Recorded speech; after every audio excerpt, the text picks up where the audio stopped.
Back now with a Fox News alert. Right now, Hurricane Florence is about 80 miles. The eye of this thing is about 80 miles off the Carolina coast right now, but it looks like it's basically laying all over that coast. If you look at the pictures, it has brought a lot of heavy winds, rain, all of that. The worst is expected to come still. Steve Harrigan riding out the storm for us in North Topsail Beach, North Carolina, joins us live with the conditions there right now. Steve, good evening to you. How's it going out there?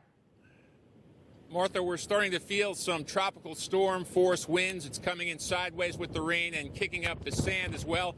The rain has been steady for the past 5 or 6 hours. That's the real concern here along the coast, is that we could see 30 to 40 inches of rain in some areas, which would produce catastrophic flooding. We've heard a clear message from authorities to people along the North Carolina coast.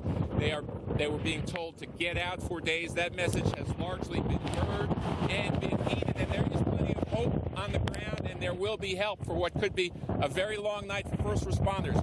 National Guard, swift boat rescue teams, Army helicopters, Army high water vehicles. They are all here ready to help.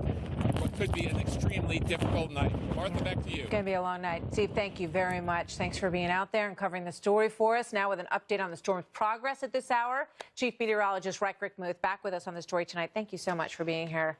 Rick, what do you see in this pattern? Well, I hate to tell Steve, it's more than just tonight. He said it's going to be a long night. It's going to be about a long 2 nights. 36 to 48 hours for him. So he's just at the beginning of what's going on. I would say we're maybe 10 to 15% into this. And I'm really glad the way you said this when you initially started and said the center of it's 80 miles offshore. Yeah, that's just that center point, which we all fixate on that center point.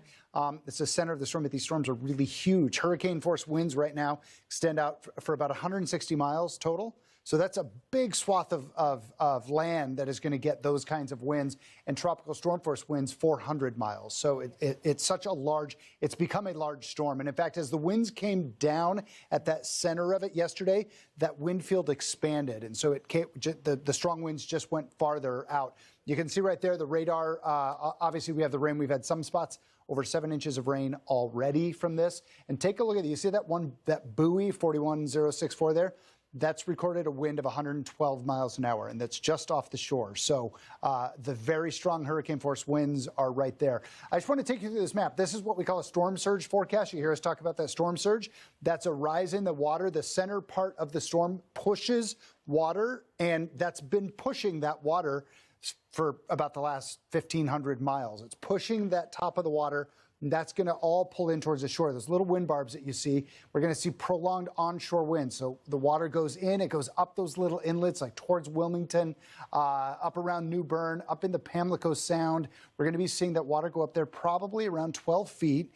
And because of just the way the storm stalls out, we'll see that water stay there probably for about 48 areas hours. That are further away are the highest storm surge. That's exactly it. And I'm so glad you saw that, because people think, well, the coast is a storm surge. But when you have a place like North Carolina, it's kind of this flat plain out there, and there's all of these little inlets and streams. It's what makes it such a beautiful area for people who boat and low country. It's low country. That's exactly it.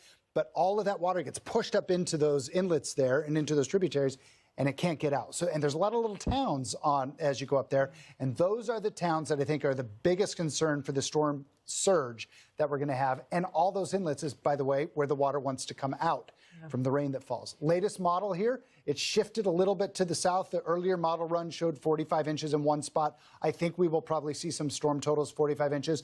Bigger concern with this is you go inland, and we've got about a foot of rain there. And so all of that water is going to want to go to the shore. It's going to have a hard time. Real quickly, just want to show you, this is kind of what happens. Eventually, Monday to Tuesday, it starts to move fast, and we see some of that rain moving across parts of New England. All right, Rick, thank you so much.